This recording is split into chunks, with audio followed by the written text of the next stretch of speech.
সমালোচনার জবাব কথাই নয়, মাঠের পারফরমেন্সে দিলেন ব্রাজিলিয়ান তারকা নেইমার। ব্রাজিলিয়ান সিরিয়া লিগে চাপেকোয়েন্সের বিপক্ষে জোড়া গোল করে সান্তোসকে হার থেকে রক্ষা করার পাশাপাশি গোল উদযাপনে পোকার খেলার ভঙ্গি করে সমালোচকদের উদ্দেশ্যে বার্তা ছুড়ে দেন তিনি। শনিবার 25 জুলাই ভিলা বেলমিরো স্টেডিয়ামে অনুষ্ঠিত লিগের 20তম রাউন্ডের ম্যাচে চাপেকোয়েন্সের সঙ্গে 2-2 গোলে ড্র করে সান্তোস। দলের 2টি গোলই করেন নেইমার। ম্যাচের 35তম মিনিটে বারবিয়ালের পাস থেকে ডি বক্সে দারুণ ফিনিশিংয়ে সান্তোসকে এগিয়ে দেন তিনি। দ্বিতীয় অর্ধের 51তম মিনিটে মাসিনিওর গোলে সমতায় ফিরে চাপেকোয়েন্সে। 62তম মিনিটে জোয়াও আনিয়াসের আত্মঘাতী গোলে 2-1 ব্যবধানে এগিয়ে যায় সফরকারীরা। তবে ম্যাচের শেষ মুহূর্তে 89তম মিনিটে পেনাল্টি থেকে নিজের দ্বিতীয় গোল করে সান্তোসকে মূল্যবান একটি পয়েন্ট এনে দেন নেইমার। প্রথম গোলের পর নেইমারের উদযাপনে সবচেয়ে বেশি আলোচনার জন্ম দেয়।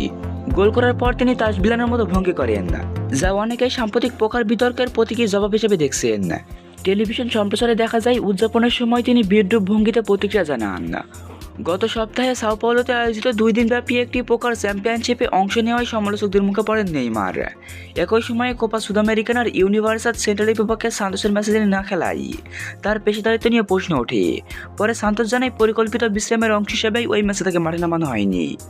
বিতর্কের জবাবের পরে সামাজিক যোগাযোগ মাধ্যমে প্রকাশিত এক ভিডিওতে নেইমার বলেন, আমি সকালে অনুশীলন করেছি, পরে আবারও অনুশীলনে ফিরেছি। সেদিন আমার ছুটি ছিল, ছুটির দিনে আমি কি করব সেটা আমার ব্যক্তিগত বিষয়। তারপরে সবাই সমালোচনা করছে, এখন অনুশীলনের জন্য প্রস্তুতি নিচ্ছি। এবার কি অনুশীলন করা নিয়েও সমালোচনা হবে? নিজের জীবনটা নিয়েও ভাবুন। মাঠে জোড়া গোল এবং ব্যতিক্রমী উদযাপনের মাধ্যমে নেইমার যেন পরিষ্কার বার্তাই দিয়ে দিলেন, সমালোচনাদের সবচেয়ে ভালো জবাব আসে মাঠের পারফরমেন্স দিয়েই।